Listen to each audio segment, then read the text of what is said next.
Good afternoon. The Supreme Court will soon hear arguments in a case about admissions policies and student diversity in public universities. I strongly support diversity of all kinds, including racial diversity in higher education. But the method used by the University of Michigan to achieve this important goal is fundamentally flawed.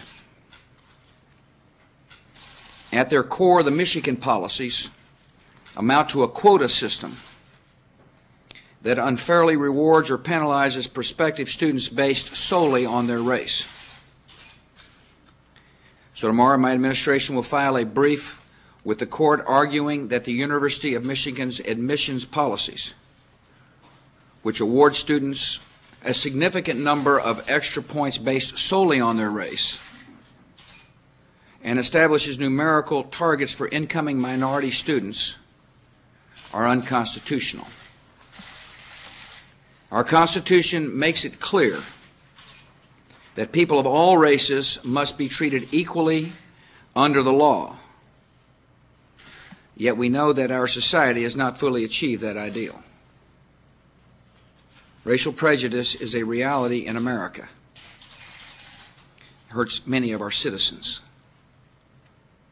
As a nation, as a government, and as individuals, we must be vigilant in responding to prejudice wherever we find it. Yet as we work to address the wrong of racial prejudice, we must not use means that create another wrong and thus perpetuate our divisions.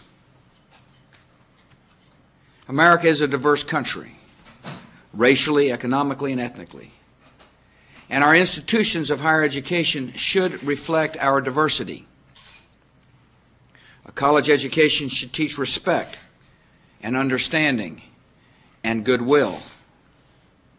And these values are strengthened when students live and learn with people from many backgrounds.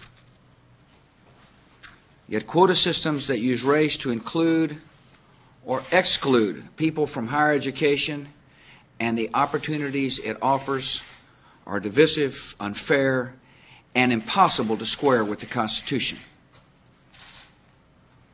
In the programs under review by the Supreme Court, the University of Michigan has established an admissions process based on race. At the undergraduate level, African American students and some Hispanic students and Native American students receive 20 points out of a maximum 150, not because of any academic achievement or life experience, but solely because they are African American, Hispanic, or Native American.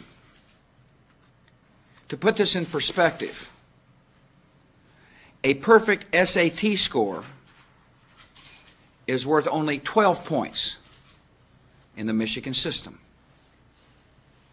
Students who accumulate 100 points are generally admitted, so those 20 points awarded solely based on race are often the decisive factor. At the law school, some minority students are admitted to meet percentage targets, while other applicants with higher grades and better scores are passed over. This means that students are being selected or rejected based primarily on the color of their skin. The motivation for such an admissions policy may be very good, but its result is discrimination, and that discrimination is wrong. Some states are using innovative ways to diversify their student bodies. Recent history has proven that diversity can be achieved without using quotas. Systems in California and Florida and Texas have proven that by guaranteeing admissions to the top students from high schools throughout the state, including low-income neighborhoods, colleges can attain broad racial diversity. In these states, race-neutral admissions policies have resulted in levels of minority attendance for incoming students that are close to, and in some instances slightly surpass those under the old race-based approach. We should not be satisfied with the current numbers of minorities on Americans' college campuses. Much progress has been made. Much more is needed. University officials have the responsibility and the obligation to make a serious, effective effort to reach out to students from all walks of life without falling back on unconstitutional quotas. Schools should seek diversity by considering a broad range of factors in admissions, including a student's potential and life experiences. Our government must work to make college more affordable for students who come from economically disadvantaged homes. And because we're committed to racial justice, we must make sure that America's public schools offer a quality education to every child from every background, which is the central purpose of the education reforms I signed last year.